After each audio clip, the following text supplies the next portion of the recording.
கரூரில் பல கோடி ரூபாய் மதிப்புள்ள இருடியம் இருப்பதாக கூறி ஏமாற்றிய கும்பலைச் சார்ந்த 6 பேர் கைது. 15 லட்சம் ரூபாய் பணம் கேட்டு ஆள்கடத்தலில் ஈடுபட்ட 6 பேரை போலீசார் கைது செய்து சிறையில் அடைத்தனர். வாகனங்கள், அண்டா கெமிக்கல், செல்போன்கள் பறிமுதல். கரூரில் ஒரிஜினல் இருடியம் இருப்பதாகவும் அதன் மதிப்பு பல கோடி வரும் என ஆசை வார்த்தை கூறி பலரிடம் மோசடியில் ஈடுபட்ட கரூரை சார்ந்த கும்பல் ஒன்றை மதுரை மாவட்டம் முஸ்லம்பட்டியை அடுத்த முத்தம்பட்டியைச் சார்ந்த சிவக்குமார் என்பவர் சந்தித்துள்ளார். அவர்கள் தங்களிடம் இருடியம் இருப்பது தொடர்பாக பேசியுள்ளனர். இதனைத் தொடர்ந்து தங்களிடம் இருடியம் வாங்க ஆள் இருப்பதாக கூறி திண்டுக்கல் வரவழைத்துள்ளது அந்த மதுரை கும்பல். இதனை நம்பி கரூர் காந்தி கிராமத்தைச் சார்ந்த பொன்னரசு, தியாகராஜன், தாந்தோன்றிமலையைச் சார்ந்த சுரேஷ் ஆகிய 3 பேர் திண்டுக்கல் சென்ற நிலையில் அவர்களை மதுரை கும்பல் கடத்தி கொண்டு போய் 15 லட்சம் ரூபாய் கேட்டு மிரட்டியுள்ளது.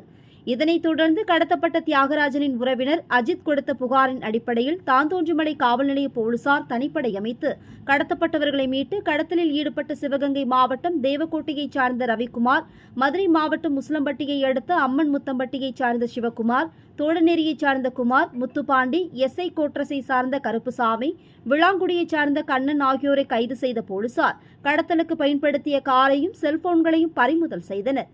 அதேபோன்று பல கோடி மதிப்புள்ள இருடியத்தை தருவதாக ஆசை வார்த்தை கூறி பணம் வாங்கிக் கொண்டு ஏமாற்றிய கரூர் கும்பல் மீது கடத்தலில் ஈடுபட்ட சிவக்குமார் கொடுத்த புகாரின் அடிப்படையில் திண்டுக்கல் மாவட்டம் கோவிலூரை அடுத்த நாகையை கோட்டையைச் சார்ந்த வாசு என்கிற குமரேசன், கரூர் காந்தி கிராமத்தைச் சார்ந்த பொன்னரசன், இந்திரா நகரைச் சார்ந்த பால்ராஜ் என்கிற ஹரீஷ், ராஜா நகரை சார்ந்த தியாகராஜன், தாந்தோன்றி அசோக் நகரைச் சார்ந்த சுரேஷ், திண்டுக்கல் மாவட்டம் குஜிலியம்பாறையை அடுத்த கோவிலூரை சார்ந்த ராஜ்குமார் ஆகியோரை பசுபதிபாளையம் காவல் நிலைய போலீசார் கைது செய்தனர்.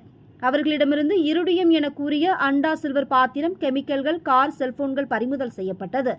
ஆள்கடத்தல், இருடியம் மோசடியில் ஈடுபட்ட 12 பேரையும் போலீசார் கைது செய்து நீதிமன்றத்தில் ஆஜர்படுத்தி சிறையில் அடைத்தனர்.